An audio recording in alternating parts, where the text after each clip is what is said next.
Hello everyone, a very good afternoon to all of you and welcome to the channel. Hope all of you are doing well. तो देखिए बहुत समय से कई सारे aspirants को जिस वैकेंसी का इंतज़ार था फाइनली उसका नोटिफिकेशन रिलीज़ हो चुका है एंड इसका लिंक भी एक्टिवेट हो चुका है। ठीक है, तो एक बार जो नोटिफिकेशन है उसको गो थ्रू कर लेते हैं इंपॉर्टेंट पॉइंट्स को। तो देखो विज्ञापन प्रकाशन की तिथि जो है वो 8 सितंबर है। लास्ट डेट जब तक आप अपने एग्जामिनेशन जो आपका फॉर्म है एप्लीकेशन फॉर्म उसको फिल कर सकते हो 29 सितंबर तक। ठीक है, एंड अगर आपको कोई एडिटिंग करनी होगी तो 5 अक्टूबर से 14 अक्टूबर के बीच में आप एडिटिंग कर सकते हो। ऑलराइट, तो देखो सबसे इंपॉर्टेंट बात है कि आपका जो रिज़ल्ट है ग्रेजुएशन का वो 29 सितंबर 2023 से पहले आ चुका होना चाहिए, तभी आप इसमें एलिजिबल हैं इस पोस्ट को फिल करने के। ओके, और इसके अलावा कुछ और इंपॉर्टेंट चीज़ें जो इसमें हैं वो देख लेते हैं। सबसे पहले तो ये देख लेते हैं कि पोस्ट्स कितनी आई हैं। ठीक है, कई सारे एस्पिरेंट्स इसका वेट कर रहे थे, तो देखो रिक्तियाँ किस किस में आई हैं। एक तो आए हैं आपका समीक्षा अधिकारी उत्तराखंड सचिवालय, इसमें टोटल कितनी पोस्ट है 53 हैं। ठीक है, कैटेगरीज वाइज आप देख सकते हैं ब्रेकअप। उसके बाद अब बात करते हैं समीक्षा अधिकारी उत्तराखंड लोक सेवा आयोग में कितनी पोस्ट आई हैं, तो इसमें टोटल 8 पोस्ट्स आई हैं। उसके अलावा थर्ड पोस्ट की अगर हम बात करें तो हमारी आई हुई है पोस्ट समीक्षा अधिकारी राजस्व परिषद कार्यालय में, यहाँ पर भी 8 पोस्ट आई हैं। ठीक है, फिर बात करते हैं सहायक समीक्षा अधिकारी यानी असिस्टेंट रिव्यू ऑफिसर, तो इसकी टोटल जो उत्तराखंड सचिवालय में 60 पोस्ट आई हैं। सहायक समीक्षा अधिकारी उत्तराखंड लोक सेवा आयोग में 2 पोस्ट्स हैं। सहायक समीक्षा अधिकारी राजस्व परिषद कार्यालय में टोटल 6 पोस्ट्स हैं। ठीक है, तो आप जो डिफरेंट कैटेगरीज में जो ब्रेकअप है पोस्ट्स का वो आप खुद एक बार ऑब्जर्व कर लेना। ऑलराइट, अब हम बात करते हैं कि इसमें एसेंशियल क्वालिफिकेशन या एजुकेशनल क्वालिफिकेशन क्या मांग रहे हैं। तो जो सचिवालय या यूकेपीएससी की हम कह सकते हैं सेक्रेटेरिएट में या फिर यूकेपीएससी में या फिर राजस्व परिषद, तीनों जगह में जो जो समीक्षा अधिकारी यानी आरओ की जो पोस्ट है उसमें क्या है। सबसे पहली बात तो देखो ग्रेड पे क्या है, 4800 है, लेवल 8 का है। 47,600 से 1,51,100 इसका मैट्रिक्स है। ओके, तो इसमें क्या मांग रखा है। सबसे पहली बात तो आपके पास कोई भी ग्रेजुएशन होनी चाहिए। ठीक है, फर्स्ट पॉइंट ये है कि भारत में विधि द्वारा स्थापित किसी विश्वविद्यालय से स्नातक उपाधि या सरकार द्वारा मान्यता प्राप्त उससे समकक्ष कोई अर्हता। सेकंड क्या होना चाहिए कि आपको हिंदी तंकड़ यानी हिंदी में टाइपिंग मिनिमम 4,000 की डिप्रेशंस की प्रति घंटा के हिसाब से आपकी स्पीड होनी चाहिए। ऑलराइट, थर्ड ये है कि अगर आपको अगर आपको जो है इंग्लिश में न्यूनतम 8,000 की डिप्रेशन प्रति घंटा होने की आपकी स्पीड भी होनी चाहिए। ऑलराइट, उन लोगों को अधिमान दिया जाएगा, मतलब उन लोगों को प्रेफरेंस दी जाएगी जिनके पास इंग्लिश टाइपिंग की भी स्पीड हो। फोर्थ क्या है कि आपके पास कंप्यूटर का आधारभूत ज्ञान होना चाहिए। किस किस में, Windows and internet, MS Word, MS Access, MS Excel and MS PowerPoint. Alright, तो क्योंकि ये कंप्यूटर का जो पार्ट है इसमें मिनिमम क्वालिफाइंग पेपर है तो मिनिमम 40% लाने आपको ज़रूरी होंगे। ऑलराइट, उसके अलावा क्या है कि राजस्व परिषद के लिए क्या है इसमें इंपॉर्टेंट चीज़ कि भारत में विधि द्वारा स्थापित किसी विश्वविद्यालय से स्नातक उपाधि या सरकार द्वारा मान्यता प्राप्त उससे समकक्ष कोई अर्हता। सेकंड पॉइंट है कंप्यूटर व हिंदी टंकण में न्यूनतम 4,000 की डिप्रेशन पर आवर। थर्ड है कंप्यूटर पर अंग्रेजी टंकण कर सकने वाले अभ्यर्थियों को अधिमान दिया जाएगा जिसमें कंप्यूटर पर अंग्रेजी अंकन के न्यूनतम 8,000 की डिप्रेशन, तो ऑलमोस्ट सिमिलर ही है। ठीक है, तो इसमें बस ये है कि राजस्व परिषद वाले में आपका शायद कंप्यूटर का पेपर नहीं है, जो कि क्वालिफाइंग नेचर है वो आपका सचिवालय और उसके लिए है। ठीक है, लोक सेवा आयोग के लिए। ऑलराइट, सेक्रेटेरिएट एंड यूकेपीएससी के लिए। उसके बाद अधिमानी अर्हता मतलब किसको प्रेफरेंस दी जाएगी। अगर 2 लोगों के सेम मार्क्स होते हैं तो उन दोनों में से किसको प्रेफरेंस दी जाएगी। अगर किसी के पास 2 साल मिनिमम सेवा करी हो किसी ने प्रादेशिक सेना में, या फिर उसके पास NCC का कोर B या C प्रमाण पत्र हो। ऑलराइट, एंड आयु सीमा क्या है आपकी 21 ईयर्स से 42 ईयर्स। अब बात कर लेते हैं सहायक समीक्षा अधिकारी की, तो इसमें भी देखो ऑलमोस्ट सिमिलर ही है, बस थोड़ा ग्रेड पे का डिफरेंस है। लेवल 7 की ये पोस्ट होती है एंड इसमें भी सेम चीज़ है। देखो एक तो ग्रेजुएशन होना चाहिए, दूसरा हिंदी में 4,000 की डिप्रेशन पर आवर की स्पीड होनी चाहिए। थर्ड ये है कि इंग्लिश में भी आपकी स्पीड होनी चाहिए 9,000 की, वहाँ 8,000 थी, यहाँ पे 9,000 है की डिप्रेशन। Alright, per hour. और चौथा ये है कि कंप्यूटर में भी ये आपको ज्ञान होना चाहिए जिसमें 40% लाने हैं आपको।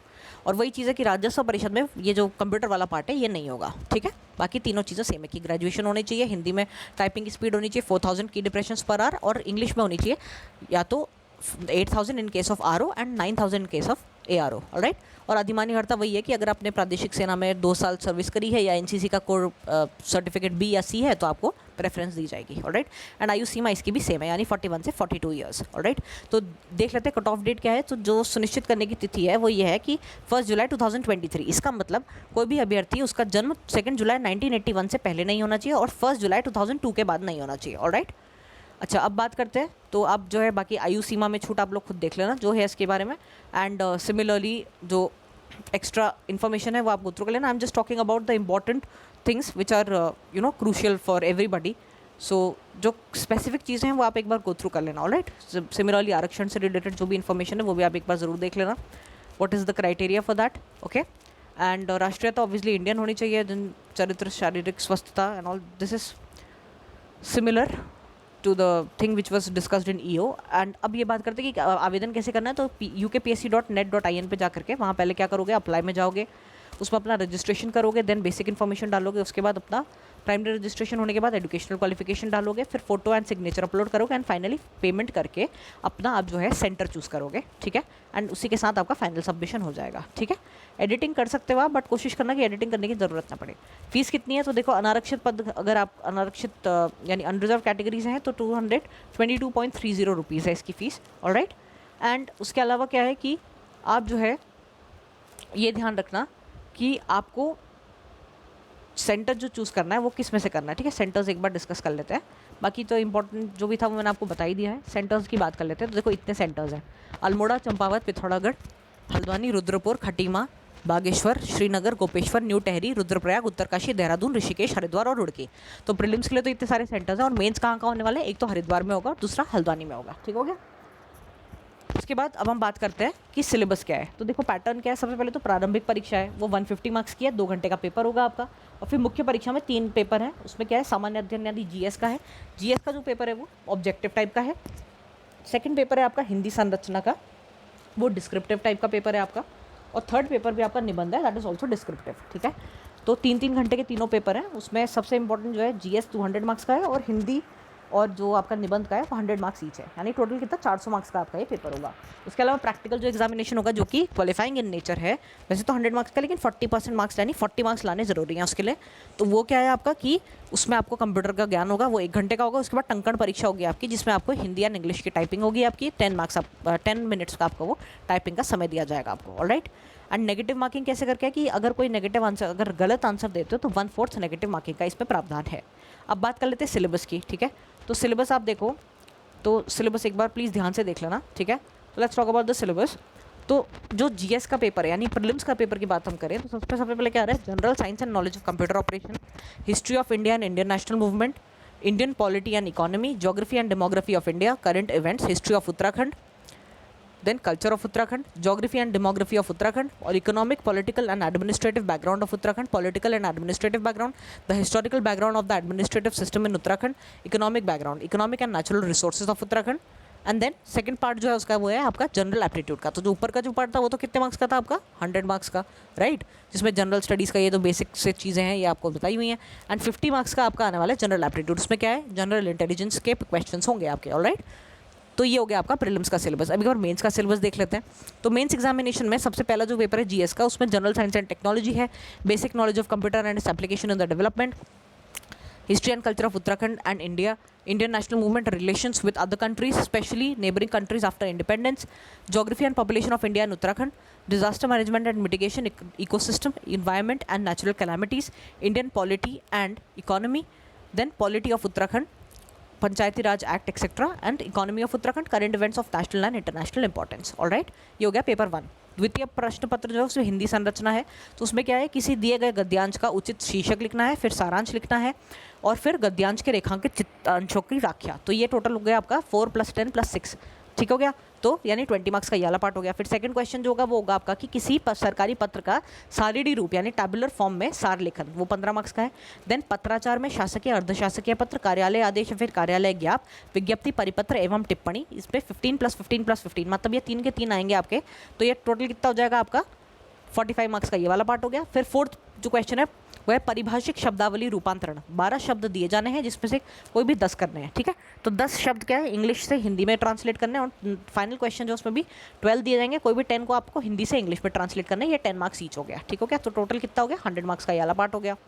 उसके बाद हम बात करते हैं थर्ड पेपर की, जो कि है आपका निबंध. ऑलराइट. तो निबंध जो है वो आप हिंदी या इंग्लिश किसी भी उसमें लिख सकते हो. ऑलराइट. एंड इसमें क्या है कि आपको 3 खंड हैं इसमें. खंड 1 में आएगा साहित्य और संस्कृति, सामाजिक क्षेत्र और राजनीतिक क्षेत्र. इसमें 600 वर्ड्स की आपको एक ऐसे लिखना है. 600 मैक्सिमम लिमिट है वर्ड्स की. एंड 35 मार्क्स का ये पार्ट है. सेकंड जो ऐसे लिखना है वो विज्ञान, पर्यावरण एवं प्रौद्योगिकी, आर्थिक क्षेत्र और कृषि एवं व्यापार से होगा, ये भी 600 वर्ड्स एंड 35 मार्क्स का है। एंड थर्ड जो होगा वो है राष्ट्रीय एवं अंतर्राष्ट्रीय घटनाक्रम, प्राकृतिक आपदाएं जैसे भूस्खलन, चक्रवात, भूकंप, बाढ़, सूखा आदि, और राष्ट्रीय विकास योजनाएं। ठीक है, तो ये 600 वर्ड्स का है और 30 मार्क्स का है, तो ये टोटल हो गया आपके 100 मार्क्स का। ठीक है, उसके बाद बात कर लेते हैं basic knowledge of computer operation. Practical examination जो है वो क्वालिफाइंग इन नेचर है, उसमें क्या क्या आने वाला है, तो Microsoft Windows operating system and Microsoft office, maximum marks 100, minimum qualifying marks to be obtained 40, time allowed is 1 hour.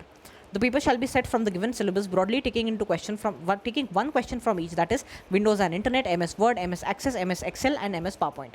Each question shall have one action to be performed on the system, each having 20 marks. Printout of the output shall be taken and given for evaluation. उक्त परीक्षा अहर्कारी यानी qualifying nature की होगी, इसमें न्यूनतम 40% marks लाना अनिवार्य होगा। उक्त परीक्षा में प्राप्त अंकों को अंतिम परिणाम में सम्मिलित नहीं किया जाएगा। ठीक है, फिर टंकण परीक्षा की बात करी जाए तो हिंदी जो है वो टंकण, उसमें आपको 10 मिनट्स का टाइम दिया जाएगा और आपको मिनिमम 4000 की डिप्रेशन प्रति घंटा के हिसाब से उसमें टाइपिंग करनी होगी। और वैकल्पिक इंग्लिश, अगर आप इंग्लिश टाइपिंग अगर आपको आती है तो आप ये भी चूज़ कर सकते हैं। एंड इसमें आपको 9000 या 8000 जो मैंने आपको पहले एक्सप्लेन किया था उसके बेसिस पे टाइपिंग करनी होगी। ऑलराइट, और अगर कोई दोनों टाइपिंग कर लेता है तो उसको प्रेफरेंस दी जाएगी। ऑलराइट, देन कुछ इसमें इन्होंने अपेंडिक्स दिए हुए हैं कुछ, तो उसको आप गो थ्रू कर लेना डिफरेंट प्रमाण पत्रों के लिए, जैसे फॉर एग्जाम्पल अनुसूचित जाति जनजाति, देन EWS, OBC। ठीक है, इनके सर्टिफिकेट्स और एक्स सर्विसमैन का सर्टिफिकेट किस फॉर्मेट में होना चाहिए ये सब इन्होंने बता रखा है। देन उसके अलावा आपका जो है ये इन्होंने देखो सबसे इंपॉर्टेंट बात है, क्वालिफाइंग मार्क्स की बात करी जाए तो प्रीलिम्स में मिनिमम कितने लाने, तो अगर आप अनारक्षित कैटेगरी यानी अनरिजर्व कैटेगरी से हैं तो आपको 35% मिनिमम मार्क्स लाने हैं। अगर आप OBC से हैं तो 30, आर्थिक यानी EWS वाले में भी 30, और बाकी SC ST कैटेगरी से अगर आप हैं तो 25% मिनिमम आपको मार्क्स लाने ही होंगे। ऑलराइट, और मेंस की अगर हम बात करें जाएँ तो वो हो जाएगा 45% for unreserved category, OBC and EWS के लिए 40% एंड SC ST के लिए हो जाएगा 35%। ऑलराइट, देन उसके बाद ये जो चेकलिस्ट है ये बाद में जब आपका डॉक्यूमेंट वेरिफिकेशन होगा तो उस टाइम पे आपको ये चेकलिस्ट वहाँ प्रोवाइड करनी होगी। उसमें क्या होगा, एक तो ऑनलाइन जब आवेदन अभी आप पत्र करोगे तो उसको फॉर्म ज़रूर अपना सेव कर लेना, बिकॉज उसकी आपको फोटोकॉपी लगानी होती है। सेकंड आपका ये होगा आवेदन पत्र जो कि वहाँ पे देंगे ये लोग, प्रपत्र संख्या 2 और 3 वो बाद में आपको मिलेगा, वो फिल करा हुआ भेजना है, 2, 3 और 4 जो प्रपत्र संख्या होगी। देन हाई स्कूल का प्रमाण पत्र, हाई स्कूल की मार्कशीट, 12th की मार्कशीट, 12th का पास सर्टिफिकेट, स्नातक की उपाधि, स्नातक के अंतिम वर्ष की अंक तालिका। उसके बाद अगर आपके पास इसमें से कुछ है, फॉर एग्जांपल NCC B या C सर्टिफिकेट, या फिर अगर आपके पास 2 years की मिनिमम अवधि का कोई सेवा का सर्टिफिकेट है प्रादेशिक सेना में तो वो आप प्रोवाइड कराओगे।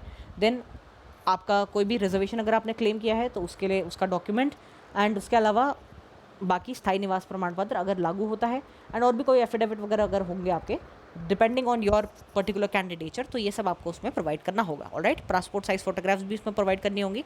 ऑलराइट, सो इस तरीके से आप इसको एक बार ज़रूर गो थ्रू कर लेना, and that is it.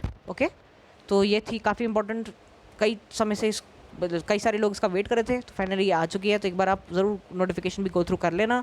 And जो इंपॉर्टेंट था वो मैं आपके साथ शेयर कर ही दिया है। तो देखो ऐसा है, वेट मत करना लास्ट डे का, अभी से अभी जितना जल्दी हो सके फॉर्म फिल कर देना एंड अभी से अपनी प्रिपरेशन स्टार्ट कर देना। ठीक है, बाकी ग्रुप में तो आपको इन्फॉर्मेशन मिलती रहेगी, कोई भी अपडेट्स होंगे वो शेयर करी जाएंगी। तो इनको बहुत बड़ी अपॉर्चुनिटी है और बहुत बढ़िया आपकी जॉब सिक्योर हो जाएगी इसमें। अगर आपका सचिवालय में अगर आपकी लगती है ना तो आपको जो है सिर्फ और सिर्फ 5 days वर्किंग रहता है, Monday to Friday, Saturday Sunday off होता है, तो कई सारी चीज़ें हो जाएंगी, आप देखोगे लाइफ शॉर्ट हो जाएगी। ठीक है, तो अपनी मेहनत जारी रखो and all the best to everyone. अपना जी जान लगाओ। ठीक है, एक गोल्डन अपॉर्चुनिटी है, इसको मिस मत करना, अभी से प्रिपरेशन शुरू कर दो। Okay, so that's it for today and always remember that whatever exam you are preparing for, you can do it. We'll meet in the next video, till then bye bye and take care everyone.